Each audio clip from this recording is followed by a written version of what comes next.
Hey, good morning, all. So hopefully you've gotten to this point where you took the three sentences or the three sentence errors that I provided, all right, and then you fixed them. Okay, so the first one was a fragment, all right, because Miss G is white, all right. That's a fragment. It needs to be completed, all right. And when we have dependent clauses like this, which we've been working on here the past few days, if we don't attach them to an independent clause, then we're left with a situation where we have a fragment. It's a sentence part, all right? It's not complete, okay? And so I label that F, all right, for fragment, and then I just added the independent clause, Ava, not Eva, all right, hates her, all right? So because Miss G is white, Ava hates her, all right? And that completes it.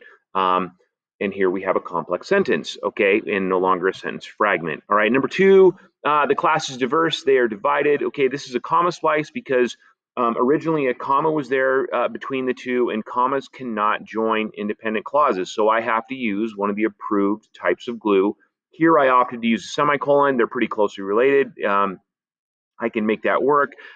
You also might have used the comma but that I used for yesterday's example. All right, when we were using this sentence for a different purpose. Okay, there are certainly options here. The important part is that you recognize that it's an error when a comma joins or we try to join independent clauses using a comma. Okay, the third one is a run-on. All right. And the reason for that is it just runs on and on and on. We have three independent clauses here that we've just kind of smushed together, all right, without there being any kind of glue to join them, all right, to form a compound, okay? And so what we had to do here is we had to separate and then connect the three independent clauses, all right? Tito drew a picture of Jamal. All the kids laughed. Miss G showed them why it wasn't funny.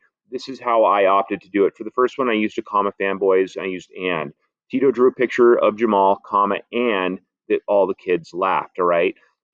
Here I opted to use the subordinating, or excuse me, the conjunctive adverb. However, all right. And remember, when we do that, we have to use a semicolon to begin the then the conjunctive adverb and then the comma afterwards, right? So I used however here. However, Miss G showed them why it wasn't funny. You also could have used a comma but here, but Miss G showed them why it wasn't funny. So there are certainly options here for how you may have gone about fixing it. All right.